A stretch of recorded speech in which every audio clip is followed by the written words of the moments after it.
Good morning, every pony. This is WeAreBorg with Ponyville Live here at Everfree Northwest 2014, and I'm here with the wonderful... Not really. No? Oh, you're amazing. Maryke Hendrikse. Thank you. Thanks for having me. It's great for you to be here. Thanks. How have you enjoyed the con so far? It's been great. It's, everybody's so nice and welcoming, and it's been very well organized. Everything's gone really smoothly, and people just whip me around from place to place. It's great. Cool. Well, you're best known in My Little Pony for Gilda the Griffin. Yep. That is so far your only released role.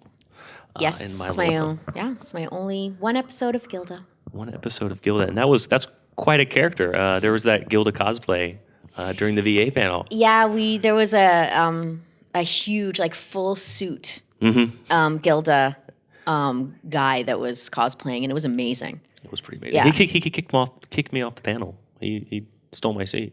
He was antagonistic, very much like Gilda herself. Very much so. Yeah, very much it was so. cool. What other roles have you've done? You mentioned Sabrina and. So some of the newer stuff that's out right now. I play Amy and Londa in the new version of Sabrina the Teenage Witch, which is Ashley Tisdale, who plays Candace on Phineas and Ferb and High School Musical. Ashley Tisdale. She plays Sabrina. Mm-hmm. That is, I think it's currently airing. Something very cool that's currently airing on Toonami. It just kind of started. Although it's been a long time ago that I did the role, is Revy on Black Lagoon. Ooh. Yeah, it's fun too because oftentimes at My Little Pony conventions that I've been to, people will come up with Revy stuff for me to sign. And that's awesome. It's really awesome. She's a great character. So that's airing on, you can see it on DVD kind of anytime, but it's airing on Toonami. And I play Susan Test on Johnny Test, which has been running for years. I forget what other things are recent. Anyway, okay. So you had a bit to say about it on the VA panel, but how do you prefer the antagonists?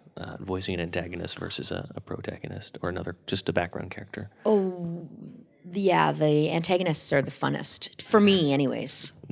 They're, really meaty characters usually. And they always have a lot to do. Sometimes the main characters don't and this is, of course, there are lots of times when they are doing a lot of stuff and the storyline revolves around them. Mm-hmm. But you really get to go for it as a meaner type character. I find them a lot of fun. It has to carry the story. It's up to up to the antagonist to really set the stage. Yeah, totally. And I play them a lot. On Sabrina the Teenage Witch, I play. She's not horrible. She's not a bully. Well, maybe sometimes.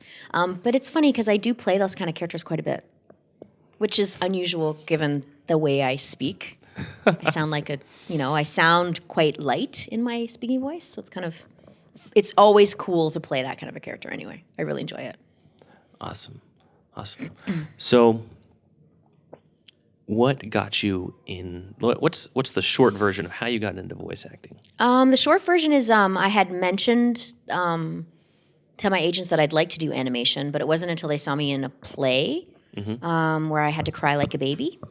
And afterwards, backstage after the play, the first thing they said was, that baby cry was so realistic, we have to get you doing animation. That's how that happened. So I'd been wanting to do it for a while, but that was kind of the thing that pushed it forward. I've been acting since I was a kid professionally. Mm-hmm. So I was quite aware that you could do animation for work. But it is a niche industry to get into and a little bit more challenging. But once that baby cry happened, then. What's your favorite theater production? That I've been in or that I've watched? Both. My favorite thing that I've watched is probably Into the Woods. Into the Woods. And I also really like what's it called? Falsetto Land, A March of the Falsettos. It was like a couple of different pieces that they combined together on Broadway. It's a beautiful musical. If you ever get a chance to listen to the music, it's beautiful. So those two things were some of my favorite things that I've watched. I love anything by Robert Lepage, who's a Canadian director. I saw a couple of productions of his, including two productions at the Canadian Opera Company that were mind-boggling. He's just a theater genius, so I really enjoy his work.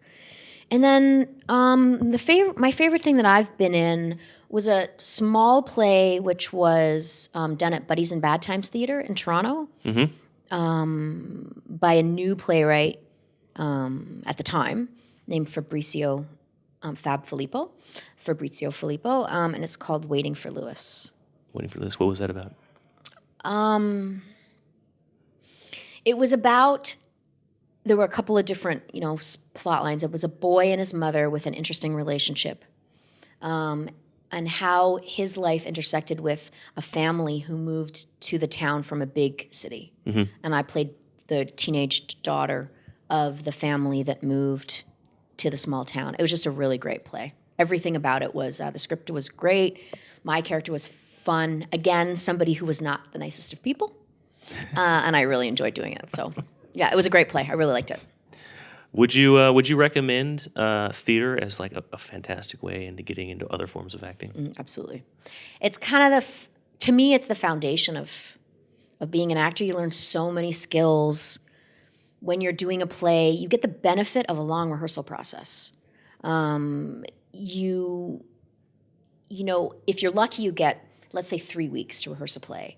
You really get to dive into your character and how you view the world through that character's eyes and how that person interacts with other people. You get a really good shot at getting into things. And I think it's really important. The other thing that you learn, a couple other things that you learn that are useful is how to use your voice. So projection, you got to reach the back of the theater. No matter how big the theater is, you got to get back there. And professional etiquette, which is, to me, a huge part of being an actor. For me, is professional behavior. And I learned a lot of that in doing theater, for sure. Absolutely. And so that you'd recommend that with classes as well, and some. Yeah, classes are good. Always good to get yourself moving and continuing to practice. If you're lucky enough to be able to just work is practice too. Working with other actors, working with good directors, that if you're lucky enough to keep working, that's practice enough. You don't necessarily have to go to class. You can if it's something you really enjoy. But the act of working itself is really great practice. You get to see other people and learn different things while you're actually doing stuff, which is kind of my career trajectory. Because I went to professional ballet school, but I didn't take any acting lessons. I just sort of learned by doing. Like an apprenticeship in a way. Cool. Cool. Well, thank you very much for your time. Thank you. Thanks for having me. We look forward to anything you may possibly voice in Season 5. Maybe. Who knows? It would be fun. It would be fun. Anyway, this is WeAreBorg with Ponyville Live, and I'm coming to you live from Everfree Northwest.